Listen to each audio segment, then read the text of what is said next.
Right, so for Ragnarok. If you've watched my previous couple of videos where I'm talking about Phase 3, I mentioned that 2017 I just didn't bother going to see any of these Marvel movies, which is strange really because they're actually like these are some good ones. These are actually some pretty good Marvel movies, but I guess I just wanted to like save my money for the big team up movies, the big Avengers movies, the big, those are the big movies, So this is another one of those movies where I didn't go and see it at the cinema. I can't recall what I was doing at the time. I think I don't know, I was more interested in other films, other things, and yeah, I regret actually not seeing this film at the cinema because it would have been a great theatre experience. Because I would say this is the best Thor movie.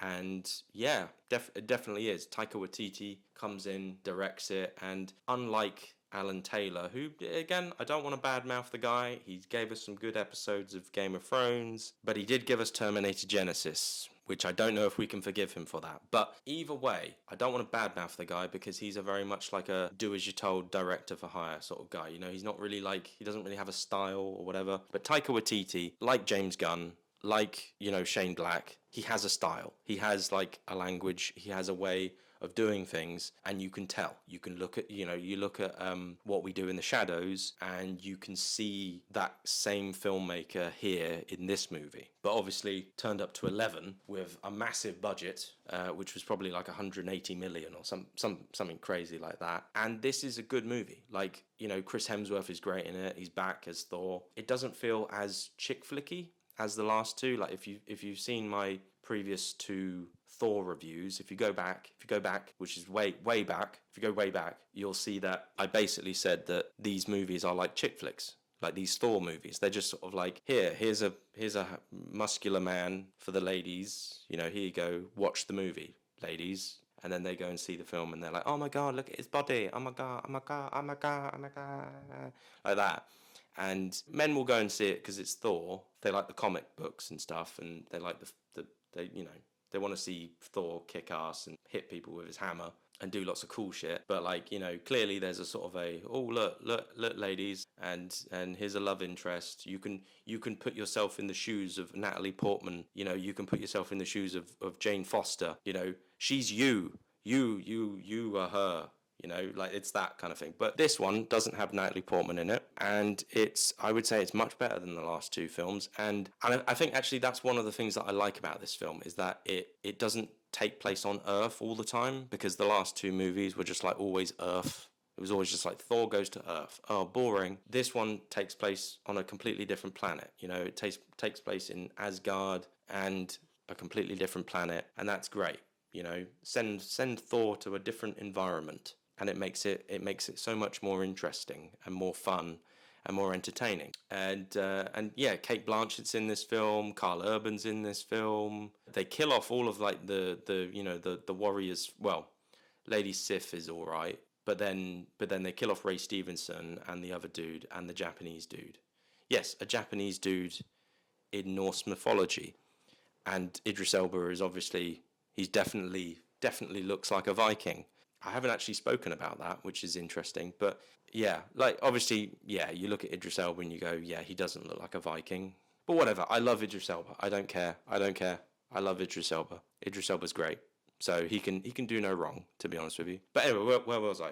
Yeah, Anthony Hopkins is in it, but he dies. Oh no. No.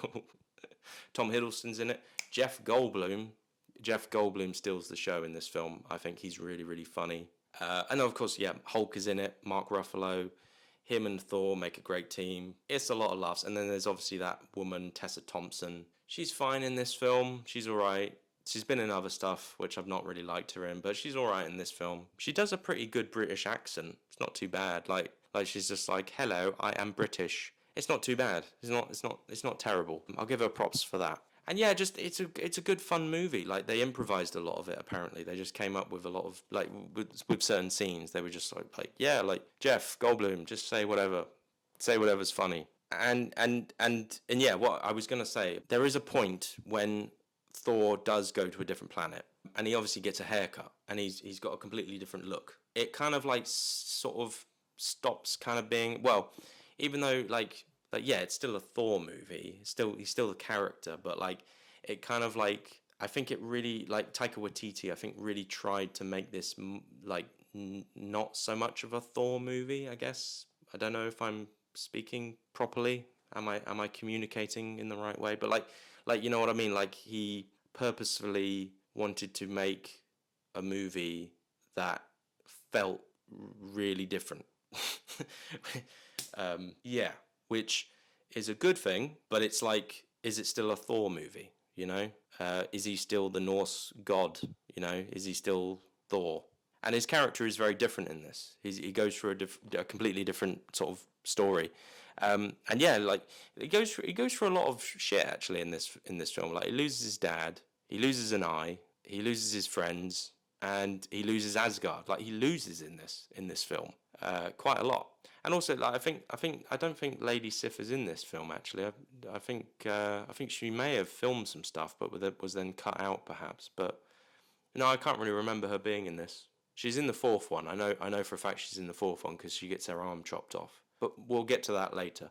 Anyway, yeah. Final little thoughts of this film. Like, it's very colourful. It's very Guardians of the Galaxy, but just like Taika Waititi. You know, you can tell Taika Waititi was directing this film. And obviously, I will get to the next Taika Waititi Thor movie. And obviously, I have some things to say about that. But we'll get there eventually. But like, yes, this film is a lot better than that. And I think if he'd have just like left after this one, I think people would be a lot happier with him as, you know, as a filmmaker. I think he might be doing a Judge Dredd movie. I don't know if he's the right guy for that, but we'll have to see. We'll have to wait and see. But a lot of people are not happy with him being the director for that. He did an episode of The Mandalorian as well, which I thought was quite good. And I think he has got a Star Wars film lined up. But yeah, I do like Taika Waititi. I do like him. I like Jojo Rabbit. Jojo Rabbit is a great film, and What We Do in the Shadows. I like the TV show as well. But anyway, enough of this film. I like it. Cate Blanchett is hot. She's hot in this film, and it's a good movie. Hulk is funny. You see his butt. You see his buttocks. He fights a big giant wolf. It's great. It's a great movie. It's good fun. It's actually, I will just say, like Captain America: Civil War, it's very rewatchable. Like I rewatch this film a lot because I kind of like, I haven't actually seen like the first Thor and the second Thor in a long time. I always just go straight to this one. Yeah, because it's good. It's a good fun movie. Very very very rewatchable. But anyway, that's enough of that. I'm going to move on to the next one. We've still got a lot to get through, so let's get through it. Okay, we can do this. We can do this. My throat is hurting a lot. It is. I've been talking a lot today, and I'm just going through every single Marvel film, one after the other. It's madness. Absolute madness. Madness.